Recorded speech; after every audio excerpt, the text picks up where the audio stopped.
तर्जुमान दफ्तर खारजा ने कहा है कि भारत की जानिब से वीज़ा मनसूखी से मसाइल जन्म ले रहे हैं।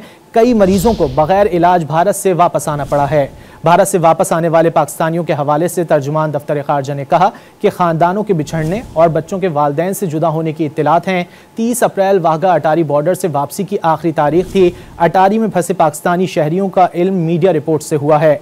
भारत फंसे पाकिस्तानियों को फौरी जाने की इजाज़त दे। वाघा बॉर्डर पाकिस्तानी शहरियों के लिए खुला रहेगा। तर्जुमान दफ्तर खारजा ने कहा है कि भारत की जानिब से वीज़ा मनसूखी से मसाइल जन्म ले रहे हैं। कई मरीजों को बगैर इलाज भारत से वापस आना पड़ा है। भारत से वापस आने वाले पाकिस्तानियों के हवाले से तर्जुमान दफ्तर खारजा ने कहा कि ख़ानदानों के बिछड़ने और बच्चों के वालदैन से जुदा होने की इत्तलात हैं। 30 अप्रैल वाघा अटारी बॉर्डर से वापसी की आखिरी तारीख थी। अटारी में फंसे पाकिस्तानी शहरियों का इल्म मीडिया रिपोर्ट से हुआ है। भारत फंसे पाकिस्तानियों को फौरी जाने की इजाज़त दे। वाघा बॉर्डर पाकिस्तानी शहरियों के लिए खुला रहेगा।